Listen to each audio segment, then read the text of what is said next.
Assalamualaikum warahmatullahi wabarakatuh. Jumpa lagi dengan saya, Suci Hati Putri Pratiwi, pada channel kedua saya untuk memenuhi tugas-tugas kuliah saya.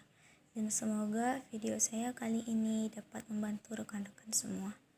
Dan silakan menonton channel saya. Nah, secara garis besarnya, inilah inti-inti dari video saya kali ini. Dan semoga bermanfaat bagi rekan-rekan semua.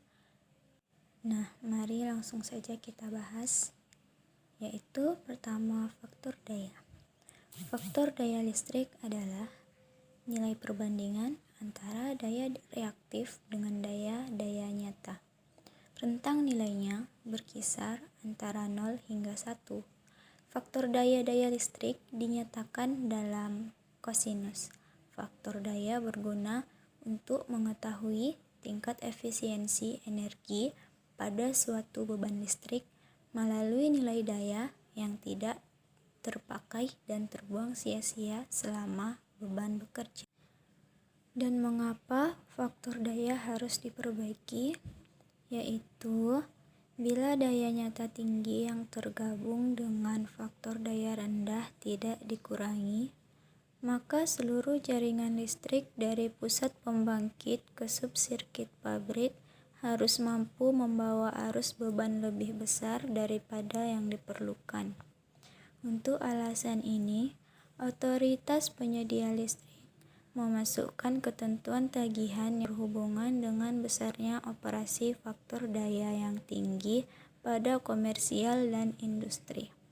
Dan selain meningkatkan tagihan listrik, instalasi faktor daya rendah akan menyebabkan kenaikan suhu operasi, rugi-rugi, tegangan jatuh, dan efisiensi penggunaan energi listrik menjadi turun. Seperti yang dilihat pada gambar di samping. Dan selain itu, apabila kapasitor daya ditambahkan ke sebuah jaringan yang memiliki harmonik, maka level harmonik harus dianalisa terlebih dahulu agar dapat diambil tindakan yang tepat. Ada 3 situasi yang diberikan. Bermacam-macam efek harmonik di sistem yang berbeda-beda menyebabkan kesulitan memprediksi apabila situasi berbahaya akan terjadi.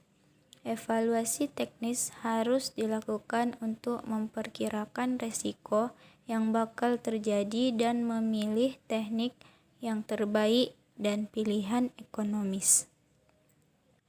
Jika daya hubung singkat perhambatan lebih besar daripada 240, maka disebut kapasitor normal.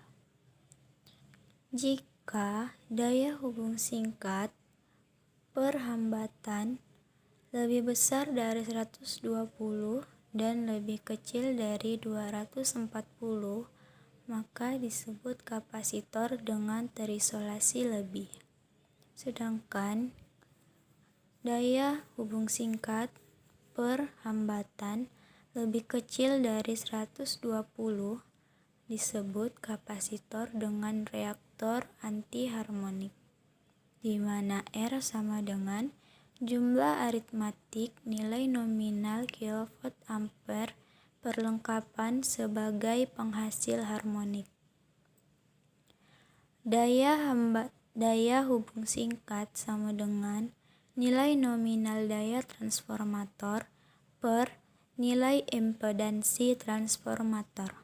Misal, 1000 kV ampere transformer 4,75% impedansi. Maka daya hubung singkatnya adalah 1000 dikali 1000 per 0,0475 sama dengan 21.025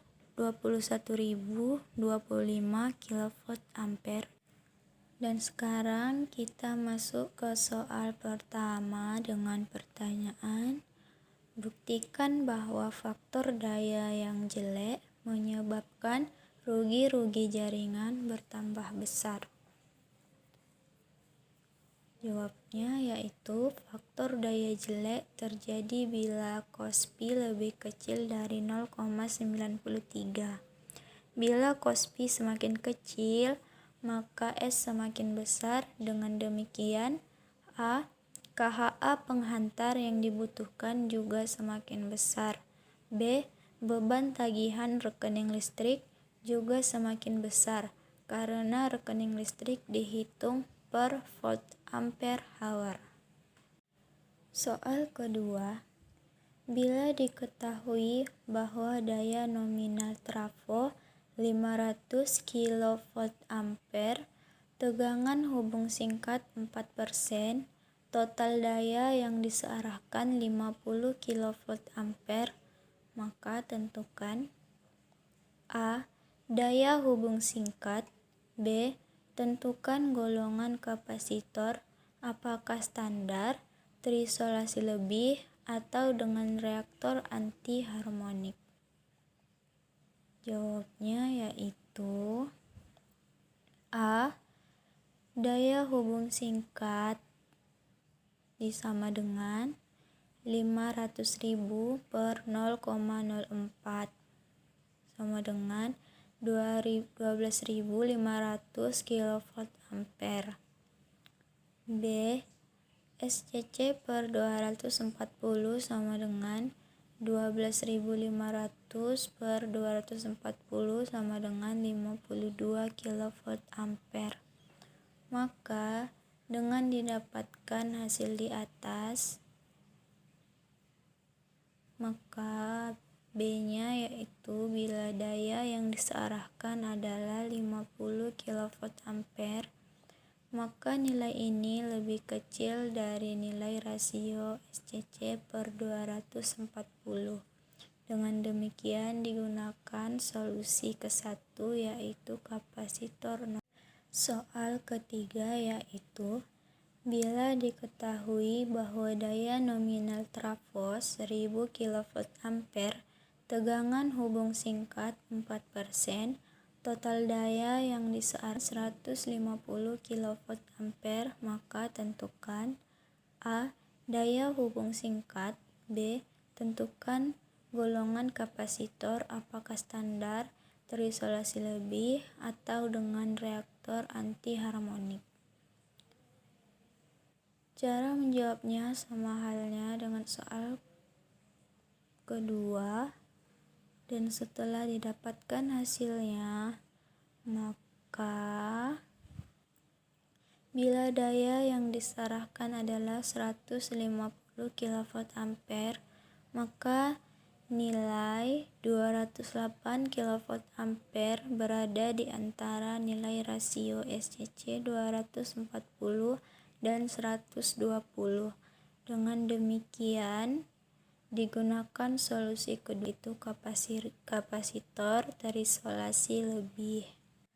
Soal keempat, bila diketahui bahwa daya nominal trafo 630 kV ampere, tegangan hubung singkat 4%, total daya yang disearahkan 200 kV ampere, maka tentukan A. Daya hubung singkat. B. Tentukan golongan apakah standar, terisolasi lebih, atau dengan reaktor anti harmonik. Dan setelah dicari, didapatkan tegangan hubung singkat yaitu 15.750 kV ampere dengan SCC 131 kV ampere, sehingga kapasitor yang dipakai yaitu kapasitor dengan reaktor anti harmonik karena nilai 131 kV ampere lebih besar dari nilai SCC 120. Dan soal kelima, bila diketahui kapasitor VAR+ dengan spesifikasi 50 kV ampere 440 volt per 50 Hz, dapatkah kapasitor tersebut dipasangkan ke jaringan yang membutuhkan 5 kivar dengan tegangan nominal 400 volt per 50 Hz. Mengapa demikian? Maka dijawab dapat karena 50 kivar per 440 volt menunjukkan tegangan isolasi kapasitor asalkan tegangan nominal jaringannya adalah 440 volt.